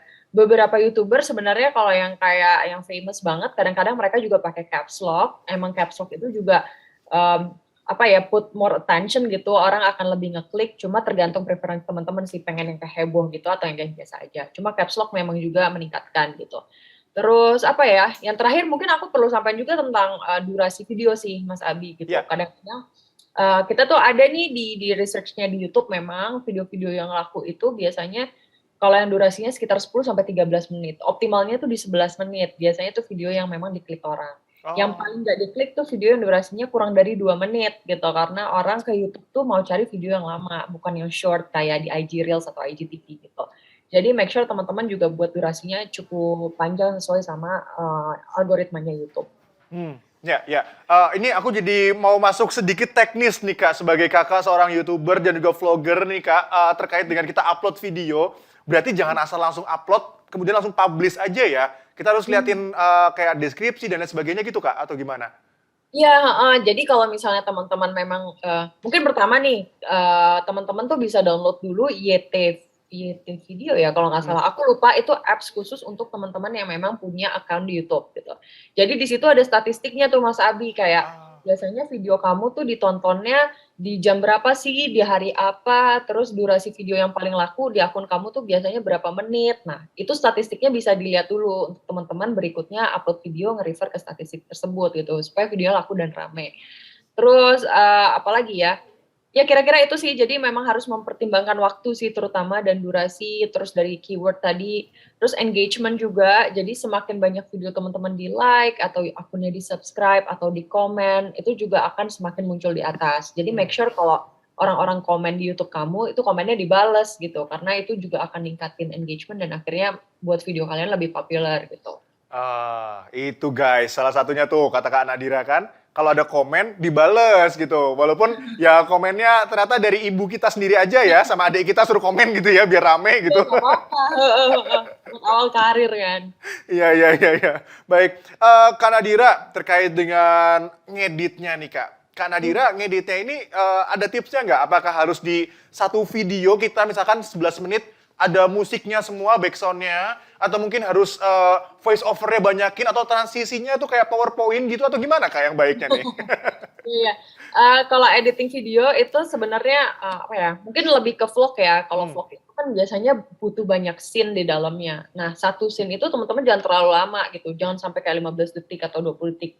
Misalnya nyorot pohon nih, ya udah cukup 2 detik atau 3 detik, dan ganti lagi scene, misalnya scene langit 4 detik gitu. Jadi satu scene jangan terlalu lama, unless scene itu memang containing kamu ngomong gitu ke viewers gitu. Dan vlog yang laku biasanya memang yang ada muka kaliannya gitu, instead of cuma pemandangan doang gitu. Jadi kalau jadi travel vlogger, make sure memang ada kalian ngomong ke kamera juga, dan banyakin porsi itu di videonya. Terus ya banyakin tadi transition scene juga, scene-scene yang scene pemandangan dan lain-lain, tapi cuma 3 detik atau 6 detik. Terus musik, I think background juga penting banget. Make sure juga musiknya itu no copyright. Jadi juga YouTube memperbolehkan kita untuk memonetisasi video gitu. Karena kalau ada copyright nggak boleh kan. Backgroundnya jangan sampai melampaui suara YouTubernya pastinya gitu. Terus apalagi ya, backsoundnya juga jangan terlalu berisik, dan namanya juga backsound, jadi jangan sampai ada vokalnya juga gitu. Jadi musik aja. Itu sih kira-kira kayak gitu sih. Kalau misalnya mau invest lebih, bisa invest di mic juga, karena kadang kalau suaranya nggak terlalu jelas orang juga males nonton gitu. Ya betul. Karena kadang suara itu lebih baik daripada visual ya. Kalau misalkan visualnya agak blurry tapi suaranya jelas, mungkin lebih enak ya daripada suaranya jelas tapi visualnya jelas tapi suaranya apa tadi, ngomong apa ya gitu ya. Betul. Oh, satu lagi juga Mas Abi gitu. Iya, apa tuh? Di YouTube itu juga mereka tuh nggak bisa mendetek based on video doang gitu. Misalnya dari video atau foto, ini topiknya apa ya, mereka tuh nggak bisa detect. Tapi kalau teman-teman masukin caption di dalam video tersebut, misalnya dalam bentuk waktu lagi editing, atau misalnya masukin caption waktu di YouTube-nya itu sendiri, nah itu video YouTube-nya tuh bisa lebih mendetek, oh ini videonya tentang pendidikan, atau oh videonya tentang kesehatan, dan mereka akan masukin di algoritma mereka untuk ditaruh di atas gitu. Jadi bagus banget kalau video teman-teman memang ada captionnya di dalamnya. Oh, oke. Ini aku baru tahu juga nih. Berarti selain ngebantu teman-teman kita yang difabel buat bisa melihat dengan caption itu, ini juga bisa ngebantu video kita lebih stand out juga dari algoritma YouTube ini ya Kak ya? Betul, betul. Jadi aku sendiri juga sebenarnya suka males sih ngasih caption. Tapi kalau teman-teman lihat YouTuber-YouTuber yang terkenal, gitu misalnya kayak Jerome Pauline atau Leonardo Edwin, nah mereka tuh selalu masukin caption. Walaupun mereka ngomong bahasa Indonesia, captionnya bahasa Indonesia juga nggak masalah. Karena di YouTube tuh algoritmnya langsung ditaruh di atas jadinya. Oh, I see. Guys tuh, waduh ini tips oke juga nih. Ya, memang walaupun bikin caption tuh agak-agak PR juga ya Kak ya. Tadi ngomong apa, ketik lagi gitu. Benar. Kecuali punya editor ya, enak banget kalau punya editor. Nah, itu dia.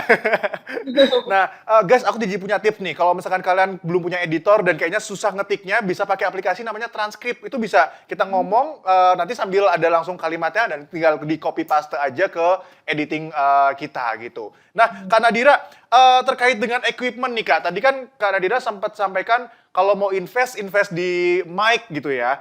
Nah, tapi bagi kita yang baru benar-benar mau mulai nih Kak, itu yang harus benar-benar kita invest tuh apa nih equipment-nya? Apakah langsung beli kamera yang gede banget kayak buat Hollywood gitu, atau mungkin apa nih Kak?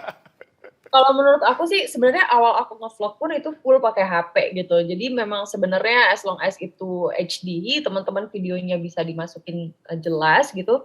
Sebenarnya nggak masalah sih gitu. Dan aku semakin yakin sebenarnya YouTuber kenapa laku itu sebenarnya bukan kayak seberapa advance gear-nya gitu, tapi lebih ke kayak mereka infonya jelas nggak dan mereka enak dilihat nggak, dalam artian ngomongnya enak, terus juga infonya jelas dan juga orangnya ramah gitu. Itu yang sebenarnya YouTuber yang laku tuh yang kayak gitu. Jadi nggak usah terlalu pusingin gear menurut aku. Yang paling penting videonya jelas, mau pakai HP, mau pakai kamera, terserah gitu. Aku sampai sekarang juga belum punya mic, belum punya yang kayak dedicated kamera yang memang harus buat YouTube gitu. Jadi pakai yang ada aja dan ya masih viewersnya masih ke-maintain juga kok gitu. Oke. Kak, sesuai dengan tema pada sore hari ini, Vlogger 101 bisa dapat cuan. Ini pertanyaannya agak-agak kesana nih Kak nih. Jadi terkait dengan memonetisasi vlog atau konten kita nih. Ada sharing-sharingnya mungkin Kak? Apakah kita bergantung aja sama monetisasi dari YouTube, misalkan AdSense, atau mungkin dari brand deal ke kita gitu Kak? Jadi ya, yang pertama kan memang yang paling umumnya pakai AdSense ya. Jadi minimal teman-teman kalau nggak salah harus punya 1.000 subscribers dan harus ada 4.000 jam watch hours gitu. Jadi total view-nya harus sampai 4.000 jam dan teman-teman punya 1.000 subscriber. Itu pakai AdSense. Jadi mereka kan modalnya dari iklan. Jadi teman-teman tuh waktu nge-YouTube tuh bisa masukin misalnya ada yang skippable video atau non-skippable video gitu. Jadi skippable ads atau non-skippable ads gitu. Ads-nya bisa 15 detik, bisa 5 detik tergantung. Nah, dari situ teman-teman dapat duit. Itu yang pertama. Yang kedua benar, sebenarnya bisa product insertion dari brand gitu. Biasanya misalnya teman-teman disuruh, misalnya lagi video jalan-jalan, terus nanti di-insert, oh tolong sambil minum produk tertentu gitu. Oh misalnya, atau kayak sorot nanti brand pesawat. Nah, itu biasanya mereka akan sebutin tuh pengen product insertion, durasinya 15 detik atau 2 menit gitu misalnya. Dan itu teman-teman silakan put harga sendiri, mau ngasih harga berapa, sesuai sama value kalian based on subscriber sama viewer biasanya berapa gitu. Jadi sebenarnya YouTube itu sangat-sangat cuan sih menurut aku gitu. Dan bahkan video-video yang kayak, bahkan saat kita udah nggak ngepost video lagi, tapi video kita yang dulu masih di view, itu pemasukan pasifnya masuk terus gitu sampai sekarang. Jadi memang enak banget sih memulai karir di YouTube. Waduh, ya benar. Karena bisa malah benar-benar jadi passive income ketika video-video lama kita masih ada view-nya bahkan naik atau mungkin tiba-tiba meledak di kemudian hari gitu ya Kak Nadira ya? Nah iya, menurutku juga penting banget untuk bikin video yang memang topiknya itu long last gitu. Jangan yang kayak lagi ngetrend sekarang, karena nanti akan tergantikan gitu kan. Tapi kalau teman-teman buat video yang memang akan terus-terusan ditonton, kayak aku yang paling laku kayaknya Daily Life at Harvard deh. Karena pasti ada aja kan orang mau masuk Harvard dan pengen tahu kehidupan sehari-harinya. Nah itu ditonton terus karena udah 3,2 juta yang nonton. Jadi kayaknya passive income aku paling banyak dari situ sampai Luar biasa.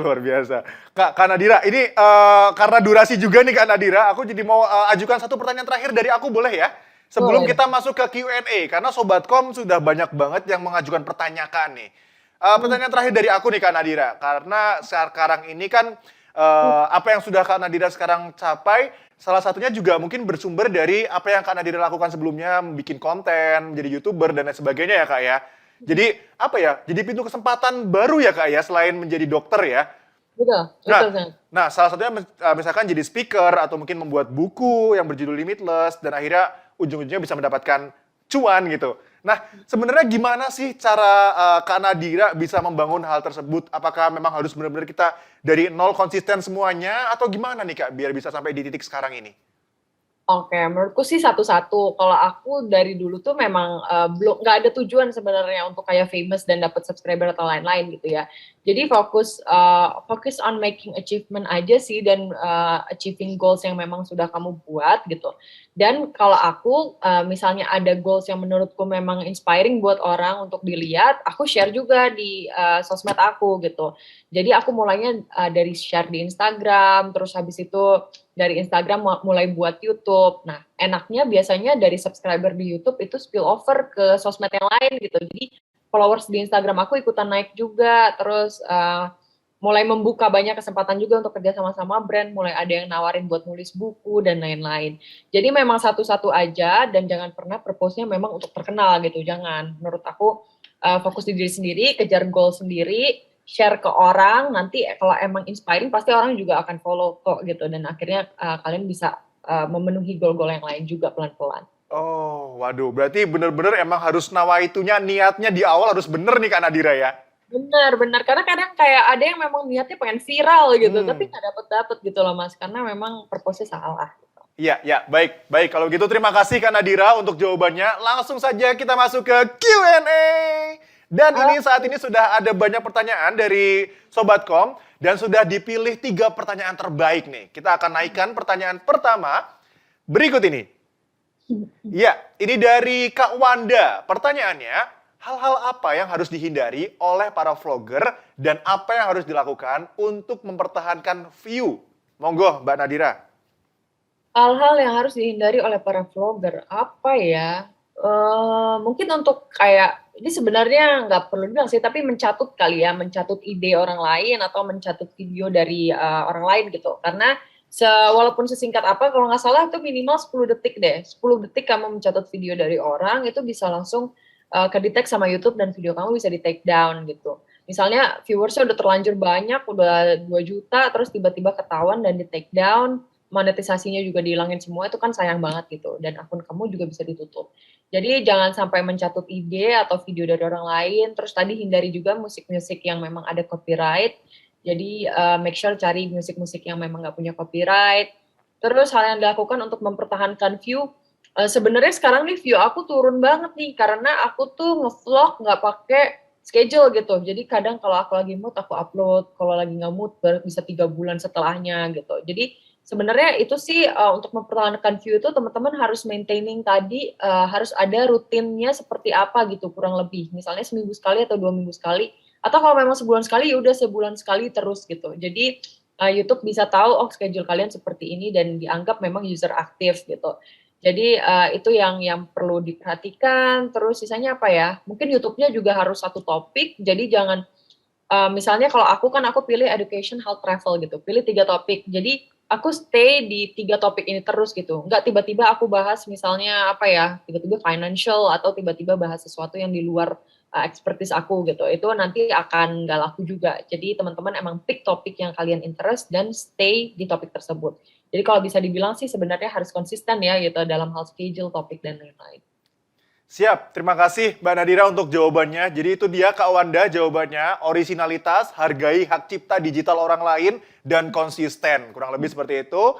Dan pertanyaan kedua nih Mbak Nadira, akan aku naikkan. Ya, dari Oktaviana pertanyaannya, apakah ada syarat khusus agar konten kita bisa dibayar oleh suatu aplikasi atau brand? Apakah jumlah pengikut atau followers mempengaruhi? Monggo Mbak Nadira.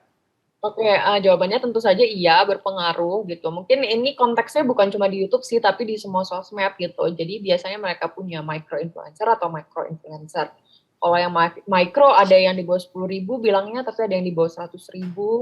Tapi kalau yang makro yang di atas 100.000 atau di atas 1 juta gitu. Jadi memang berpengaruh sekali jumlah followers gitu. Tapi bukan jumlah followers aja, biasanya mereka juga ngelihat engagement rate-nya seperti apa. Apakah kalau kalian ngepost, ada yang komen nggak, ada yang like nggak gitu. Jangan-jangan kan beli followers atau beli subscribers kan itu juga bisa gitu. Jadi mereka melihat followers kalian engage nggak sama konten kalian.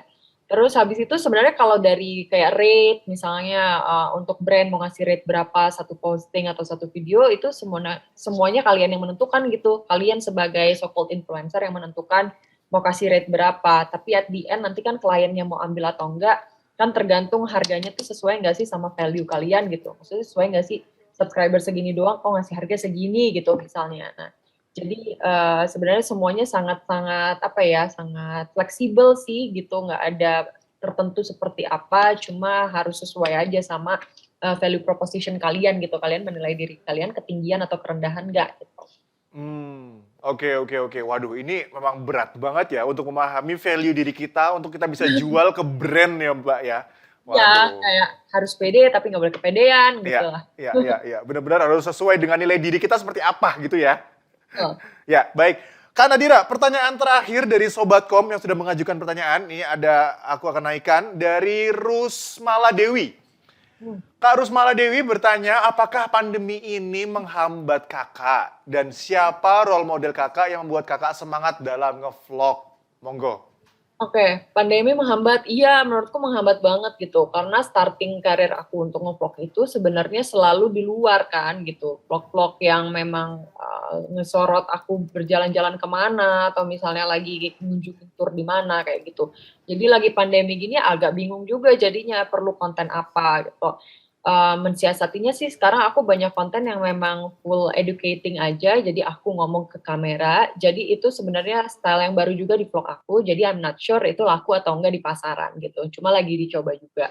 Jadi pandemi sangat mempengaruhi buat aku. Terus yang kedua kalau panutan aku ya, kalau dulu sih aku nge-vlog kalau waktu di luar negeri itu panutannya memang yang kayak sesama student di dalam negeri, di luar negeri sih gitu, kayak Jerome Pauline gitu, kayak Gita Saf, terus Leonardo Edwin gitu. Cuma kalau sekarang karena aku fokusnya udah educating dan mungkin udah lebih tua juga kali ya, udah lebih dewasa gitu, jadi aku panutannya ada YouTuber namanya Lingua Marina. Dia itu fokus untuk educating bahasa Inggris terutama dan bisnis gitu, jadi dia ngomong ke kamera aja, nggak perlu kayak dia nge-vlog di luar. Jadi menurutku sangat-sangat mampu untuk aku tiru nih, karena aku harus di rumah aja kan lagi pandemi. Jadi aku Lingua Marina sih sekarang panutannya. Oke. Kak Nadira, ini ternyata bludak ini pertanyaannya. Jadi aku akan naikkan pertanyaan selanjutnya ya. Sebentar nih, karena durasinya masih dapat dan kita akan naikkan pertanyaan selanjutnya. Ini dari siapa ini? Iya, dari Kak Fauzi Rahman. Komposisi vlog yang lengkap itu apa aja sih Kak Nadira? Komposisi ya, sebenarnya sih kalau komposisi nggak ada yang kayak baku gitu ya, ini menurutku aja gitu ya. Menurutku sih yang pertama harus ada di scene-nya ya, di scene-nya itu harus ada transition scene yang memang kayak pemandangan-pemandangan atau hal-hal lain yang related ke topiknya gitu. Tapi bukan muka kalian atau muka orang gitu. Jadi transition scene aja untuk indahin aja. Terus yang kedua pastinya harus ada muka kalian ngomong ke kamera gitu, karena untuk engage sama matanya audiens juga. Terus yang ketiga, kalau bisa dalam satu vlog itu jangan cuma sendirian gitu. Jadi harus undang guest atau misalnya ngobrol bareng teman-teman, ada banyakan juga boleh gitu. Karena melihat kalian berinteraksi dengan orang lain itu juga audiens lebih bersemangat gitu. Udah sih, scene-nya sih kira-kira seperti itu. Terus kalau untuk yang composition yang technical-nya ya pastinya tadi yang aku bilang, pastinya ada videonya, ada back sound-nya, ada caption-nya, terus ada yang transition yang misalnya fade to black, fade to white, nah itu juga perlu dipenuhi juga gitu. Atau kalau misalnya mau tambah sound juga, kadang-kadang ada suara tepuk tangan atau suara ketawa, itu juga boleh ditambahin gitu. Ya, betul. Tadi merhatiin kamera ya guys ya, kalau misalkan nge-vlognya pakai HP, jangan lihat ke layar, nanti kita malah kayak jereng gitu ya, kayak nggak ngeliatin viewers ya. Ya benar, iya penting itu juga, lihatnya ke kamera, soalnya kalau orang baru nge-vlog suka lupa, bener kayak jereng jadinya. Benar. Kak Nadira, pertanyaan selanjutnya akan aku naikkan, ini dari Sobatkom, dari Kak Ahwani. Pertanyaannya, apakah perlu buat kalender konten Kak? Apa aplikasi editing yang Kak Nadira paling rekomendasikan? Wah, ini ada 2 pertanyaannya. Silakan Kak Nadira. Oke, buat kalender konten sebenarnya tergantung teman-teman masing-masing sih. Tapi kalau mau lebih structured, memang enaknya ada kalender konten gitu. Jadi kalendernya sih mendingan bukan jadwal syuting atau jadwal editing, tapi lebih ke jadwal naik postingnya harus kapan nih gitu. Jadi misalnya upload setiap minggu atau setiap Senin Rabu gitu. Nanti syutingnya kapan, editnya kapan, tinggal terserah aja gitu. Yang penting tepat waktu uploadnya. Jadi menurutku penting untuk teman-teman juga, belum lagi kan memang harus konsisten selalu upload tepat waktu juga kan untuk naikin viewers gitu. Terus yang kedua aplikasi editing. Kalau di komputer, kalau di laptop aku sebenarnya selalu pakai iMovie sih, belum explore yang lain gitu. Karena menurutku sangat simple dan udah ya sesuai sama feature yang aku mau gitu. Karena vlog aku juga nggak terlalu ribet. Kalau di HP juga bisa, aku pakai CapCut biasanya, CAP, CUT gitu. Siap. Waduh, itu tuh. Guys, jadi bagi kita yang mungkin baru mulai mau coba-coba bikin vlog, gak usah sampai pusing-pusing, aduh aku harus kuliah broadcasting lagi nih, aku harus belajar ngediting. Yang penting simpel-simpel aja pesannya tersampaikan gitu Kak ya. Benar gitu. Jadi nggak perlu terlalu complicated karena YouTuber yang kayak sampai 30 juta, 70 juta pun kayak sebenarnya nggak complicated juga. Yang penting enak dilihat gitu lah. Iya, siap, betul. Karena emang video kita kan sebenarnya yang penting entertaining, menghibur para viewers kita gitu Kak Nadira ya. Betul. Nah, oke. Kak Nadira, ini pertanyaan terakhir, pertanyaan ke-6 akan aku naikkan dari Kak Nurmawati S. Bagaimana ilmu atau pengetahuan komunikasi dan marketing dan teknologi digital dapat membantu Kak Nadira untuk berkarya atau berkreasi? Wah, berat nih pertanyaannya. Silakan Kak Nadira. Benar juga ya. Iya, sebenarnya kalau kayak formally belajar tentang komunikasi, marketing atau teknologi, sebenarnya aku nggak pernah juga ada formal belajar. Cuma memang iya itu penting banget, jadi nggak boleh naif juga gitu, cuma nge-YouTube ya nge-YouTube aja gitu, cuma nge-upload. Karena memang itu tuh ada banyak hal di belakang YouTube kita tuh bisa laku tuh ada banyak gitu loh faktor-faktor lain. Jadi penting banget untuk tahu, terutama yang tadi sih kalau mau YouTube aku saranin belajar SEO tadi, Search Engine Optimization. Biasanya kalau teman-teman YouTuber yang memang sudah di-take sama agensinya tuh udah paham banget gitu, harus keywordnya apa, harus title-nya apa, jadi makanya YouTube-nya laku terus. Jadi teman-teman kalau bisa belajar tentang SEO juga. Terus pastinya nggak perlu kayak tahu ilmu komunikasi banget sih, tapi yang penting public speaking-nya enak gitu. Jadi deliver message-nya jelas dan juga kalau emang teman-teman kayak belum pede untuk ngomong impromptu, bisa bikin skrip dulu gitu. Skripnya nanti bisa ditaruh di depan atau biar nggak kayak baca banget juga bisa mungkin dibaca-baca dulu, dihafalin dulu, nanti tinggal ngomong di layar gitu. Jadi nggak kaget. Jadi memang penting sih gitu, kalau kaku-kaku di YouTube kan juga nggak enak gitu, nggak ada yang nonton juga kan. Jadi latihan public speaking juga penting buat vlogger. Ya, baik, betul sekali. Karena ya vlogger itu kan ya sebenarnya kayak ngajak ngobrol orang yang entah di luar mana menggunakan media kamera gitu ya Kak ya. Benar banget. Ya, baik. Kalau begitu Kak Nadira, itu sudah pertanyaan terakhir dari Sobatkom. Waduh, terima kasih banyak Kak Nadira sudah bersedia meluangkan waktunya di tengah kesibukannya sore hari ini ngobrol-ngobrol bersama saya dan juga Sobatkom, diskusi seputar konten, cuan, dan juga editing video nih. Semoga sehat selalu Kak Nadira, sampai jumpa di kesempatan lain ya Kak. Amin, terima kasih Mas Abi dan teman-teman Ya, yang tapi Kak Nadira sebelum aku akhiri untuk Kak Nadira, boleh dong berikan closing statement ke kami semua atau mungkin tips-tips terakhir untuk Sobatkom yang saat ini sedang menonton Kak Nadira. Silakan.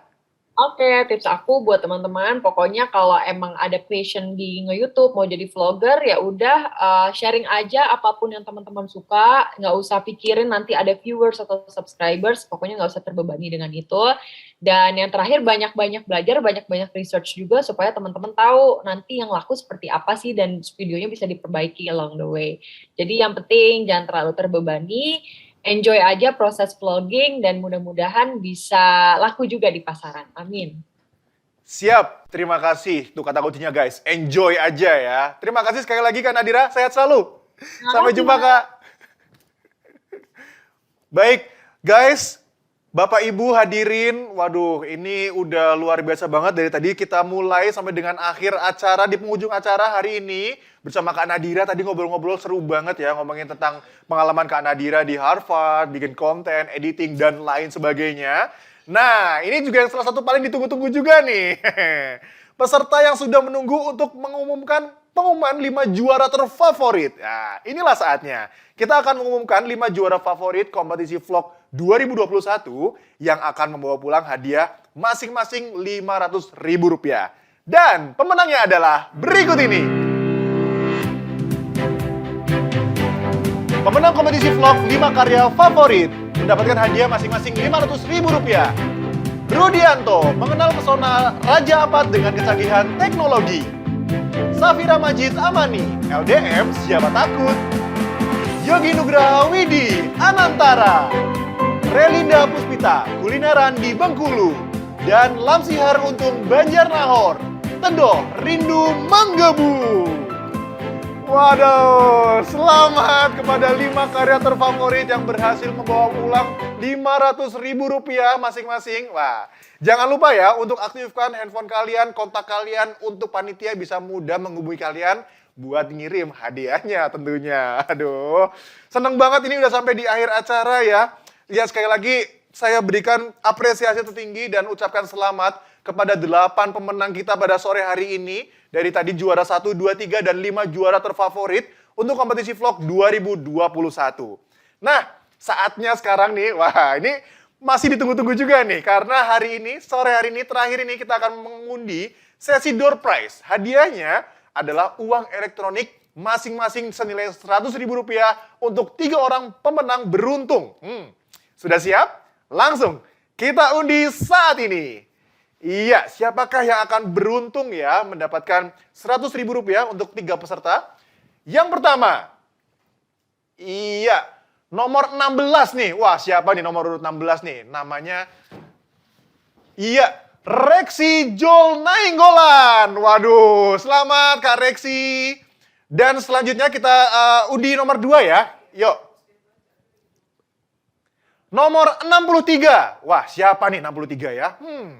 Nomor 63 adalah Kak Ahmad Nawawi. Waduh, selamat Kak Ahmad Nawawi. Dan yang terakhir nih yang beruntung. Siapa kira-kira ya yang beruntung? Kita langsung undi. Nomor 78. Wah, siapa nih nomor 78? Kak Fadilatul. Wah, mana tuh tadi?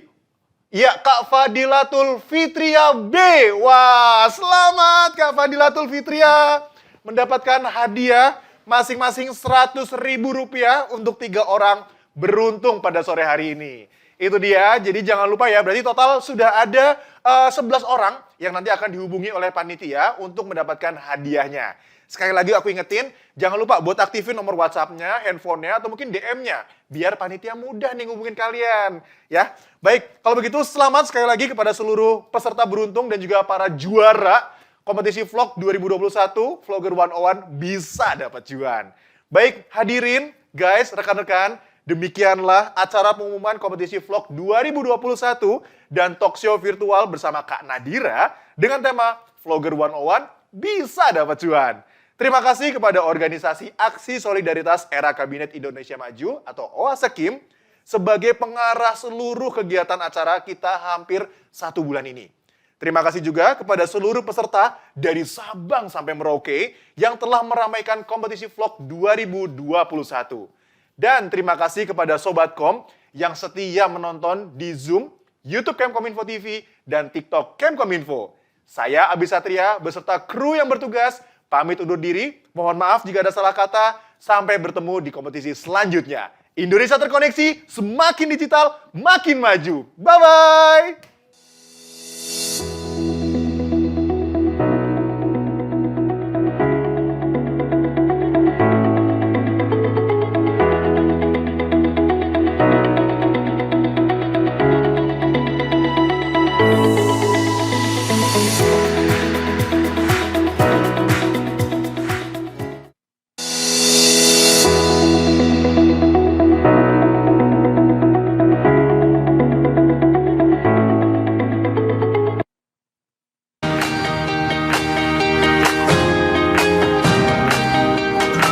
Hai, aku Mila.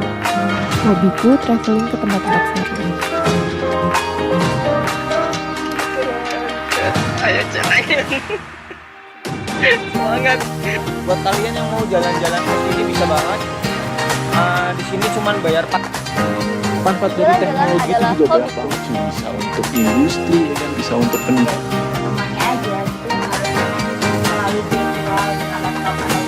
Di zaman yang serba digital sekarang ini, aku yang di sini dan kamu yang di sana bisa saling terhubung. Dan obrolan yang keren. yang terletak di Provinsi Papua Barat. Nah, kali ini kita akan jalan-jalan virtual menyusuri keindahan bagian timur Indonesia.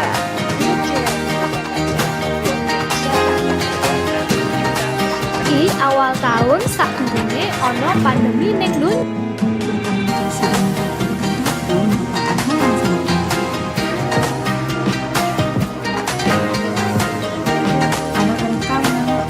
Kita bisa langsung telepon.